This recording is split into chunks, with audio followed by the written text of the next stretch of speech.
السلام عليكم يا ابن عمي. فيلم النهاردة فاخر من الآخر. ما تنساش تصلي على النبي وتعمل لايك واشتراك في القناة. فيلمنا بيبدأ مع بقرة اسمها ماجي وبتكون عايشة في مزرعة كبيرة جدا، والمزرعة دي بيمتلكها شخص اسمه إبنر.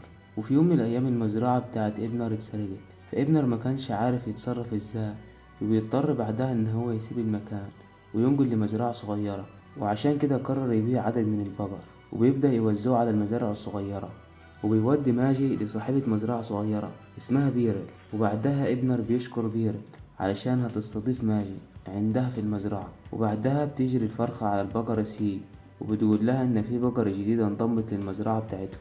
وبعدها صاحبة المزرعة بتقدم البقرة ماجي لباقي الحيوانات، وسي بترحب بماجي وبتعرفها على البقرة جريس. وماجي بتستعرض مهاراتها قدام الحيوانات، والخنازير الصغيرين بيكونوا مبهورين بها جدا. وساعتها بيظهر ضابط شرطة اسمه سام، وكان راكب على حصان اللي اسمه باك. وسام بيروح عند بيرل والمزرعة وبيديها انذار بالديون اللي عليها. فبيرل بتشتكيله وبتقول ان الحصاد بتاعها ضعيف، علشان كده مش عارفة تسدد الديون اللي عليها. فسام ما بيفرقش معاه كلامها، وعرفها ان هي لو ما دفعتش الديون بسرعة الحكومة هتاخد منها المزرعة وهتعرضها في المزاد العلني. فبيرل بتقول لسام ان ده بيتها اللي اتربت فيه، وهنا سام بينصحها إن هي تبيع جزء صغير من المزرعة وتسدد الديون اللي عليها. بس بيرل وقتها بترفض الفكرة وبتتعصب جدا وبتطرده من المزرعة. وبعدها ما بتستحملش الخبر وبتوجع من طولها وبتسند على البقر عشان يدخلوها البيت، وبتتأسف لكل الحيوانات وبتقول لهم إن هي مش عارفة تعمل إيه في المشكلة دي. وفي اليوم اللي بعدها الحيوانات كلها بتتجمع وبيحاولوا يفكروا في حل. فماشي بتعرض عليهم فكرة وبتقول لهم إن هم ممكن يروحوا للمدينة ويوصلوا للشرطي سام ويحاولوا يقنعوه إن هو يدي بيرل مهلة أطول عشان تلحق تجمع فلوس وتسد الديون. بس سي بترفض الفكرة وبتقول إن بيرلي هتزعل لو عرفت إن الحيوانات اختفت من المزرعة، على عكس جريس كانت قابلة الفكرة وقررت إن هي تروح مع ماجي للمدينة. وهنا سي تقرر ما تسيبهمش وبتغير رأيها وبتجهز عشان تروح معاهم، والحيوانات كلها في المزرعة بيودعوهم وبيتمنوا لهم التوفيق في رحلتهم. وعلى الجانب الآخر بنشوف الحصان وهو بيواجه لوحده مجموعة من رعاة البقر، وكان قوي جدا وقدر يتفوق عليهم. بس بعدها بنكتشف ان هو بيحلم وبيفوقوا صاحبه الكلب براستي، وكانوا عايشين هما الاتنين مع الشرطي سام.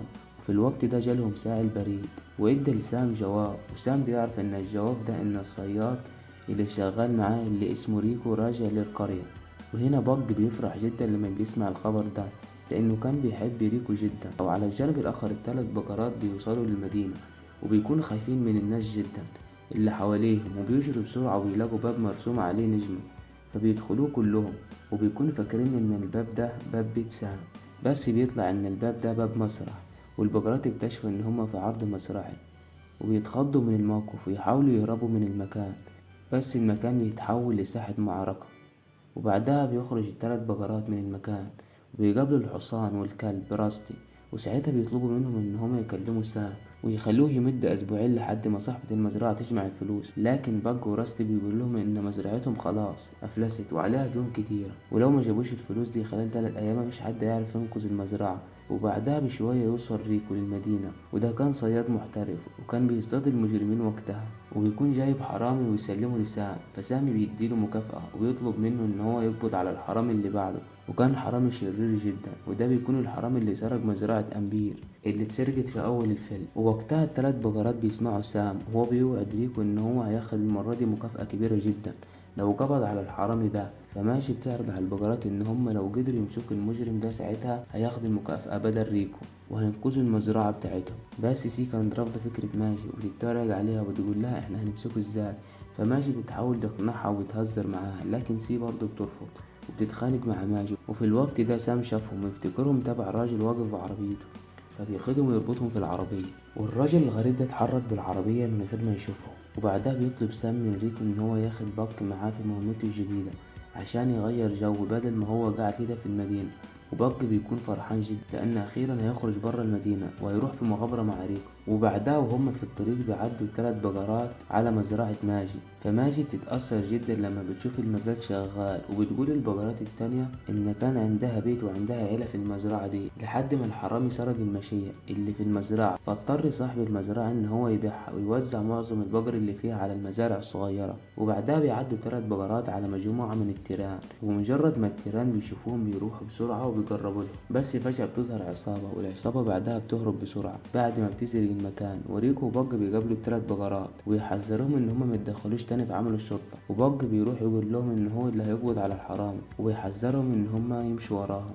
ولما بج بيروح يستعرض نفسه قدام ريكو ما بيعجبوش، وبيقرر يستبدله بحصان تاني، وفعلا بيركب حصان تاني ويمشي. فبج وقتها بيقرر إن هو اللي هيقبض على الحرامي لوحده، ويثبت لريكو إن هو حصان قوي. وعلى الجانب الآخر سليم الحرامي كان بيكلم المساعدين بتوعه، وبيقول لهم إن هو هيشتري المزرعة اللي هتتعرض في المزاد كمان يومين.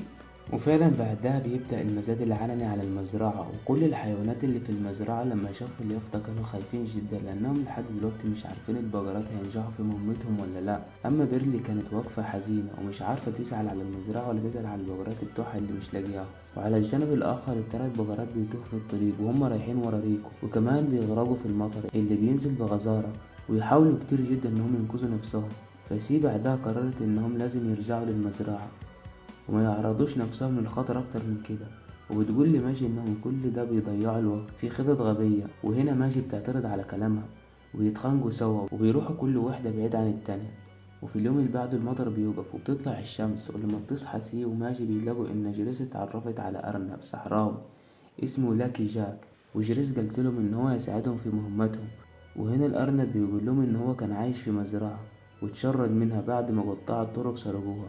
بتعرف وقتها إن سليم هو اللي سرق برضه المزرعة اللي كان فيها الأرنب، وبكده بتشجع أكتر وبتقرر تنضم الأرنب للفريق بتاعها وتكمل خطتها إنها تمسك سليم، وبتطلب من باقي البقرات إن هما هيساعدوها لأنها مش هتسيبه ولازم تنتقم منه عشان هو كان السبب في تشردها. وكمان قلتلهم إن هما لو مسكوه هياخدوا المكافأة اللي بتكون 750 دولار، وهيقدروا بالفلوس دي يدفعوا الديون اللي على صاحبة المزرعة. فالبقرات ما بيكونش قدامهم حل تاني، وبيوافقوا على خطة ماجي. وعلى الجانب الآخر بنشوف سليم مع شخص اسمه ويسلي، وكان بيبيع له كل الحيوانات اللي سرقها، وويسلي بيطلب منه إن هو يحمل كل الحيوانات دي على القطر بتاعه. بعد ما بيحاسبه بيديله شنطة الفلوس، وبعدها بيوصلوا البقرات المكان اللي فيه ويدخلوا المستودع وبيحطوا خطة عشان يقدروا يقبضوا عليه. وبج كمان بيوصل لنفس المكان، بس كان في طور واقف على الباب وبيرفض ان هو يخليه يدخل. وفي نفس الوقت ده البقرات نشأت انها تخطف سليم، بس بعدها بيعرف يدخل بج، ولما يشوف العربية اللي فيها سليم بيكون فرحان جدا وبياخدها من البقرات وبيطلع بيها على ريكو. بس البقرات بيرجعوا تاني وبياخدوا من العربية وبيمشوا. فالحصان لما بيشوفهم بيروح لريكو عشان يخليه يركب على ظهره ويروح يجروا ورا البقرات وياخدوا منهم سليم. وبعدها بيعرف سليم ان هو يفك نفسه ويربط كل البقرات ويديهم لويسلي علشان يحطهم في القطر بتاعه مع باقي الحيوانات اللي اشتراها. والمفاجأة بقى ان ريكو طالع شغال معاهم ومش بيرضى يمسك سليم ولا يعمل حاجة لويسلي. وبعدها بج وهو خارج مع ريكو اتضايق جدا علشان شاف ويسلي وهو ماسك ال3 بقرات وبيدخلهم القطر بتاعه. فبج وقتها بيتضايق جدا وبيرمي ريكو على الأرض وبيروح بسرعة عشان يساعد البقرات، وبيطلب منهم إنهم يحاولوا يهربوا من القطر بسرعة، وبيبدأ يواجه مساعدين سليم لأن سليم الوقت ده أخد الفلوس من ويسلي وراح يشتري المزرعة بيرل. فالحصان بعد ما يخلص على الحراس بياخد البقرات وبيركبوا القطر بسرعة علشان يروحوا يلحقوه قبل ما يشتري